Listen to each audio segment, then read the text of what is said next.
મિત્રો, ઘણા લોકો પોતાની જિંદગીને પોતાના ભૂતકાળના આધારે માપે છે.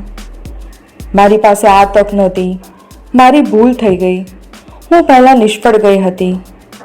પરંતુ એક સવાલ પૂછો, શું કારનું આગળનું સફર રિયરવ્યૂ મિરર જોઈને થાય છે?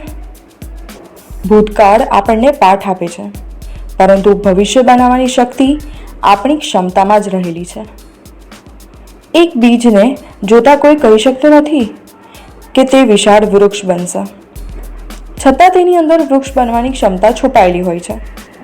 એ જ રીતે આજે તમે જ્યાં છો તેનાથી વધુ મહત્વનું એ છે કે તમે શું બની શકો છો. લોકો તમારી ભૂલો યાદ રાખશે, પરંતુ દુનિયા આખરે તમારા પરિણામોને જ સલામ કરશે. તેથી પોતાની જૂની નિષ્ફળતાઓને નહીં, પોતાની અંદરની શક્તિઓને જુઓ. પોતાના ઇતિહાસને નહીં, પોતાના સંભવિત ભવિષ્યને જુઓ. યાદ રાખો, ભૂતકાળ તમારી ઓળખ હોઈ શકે, પરંતુ તમારી ક્ષમતા તમારું ભાગ્ય લખે છે. તો આજે એક નિર્ણય લો. ભૂતકાળને પાઠ તરીકે રાખવો છે અને ક્ષમતાને માર્ગદર્શક બનાવવી છે.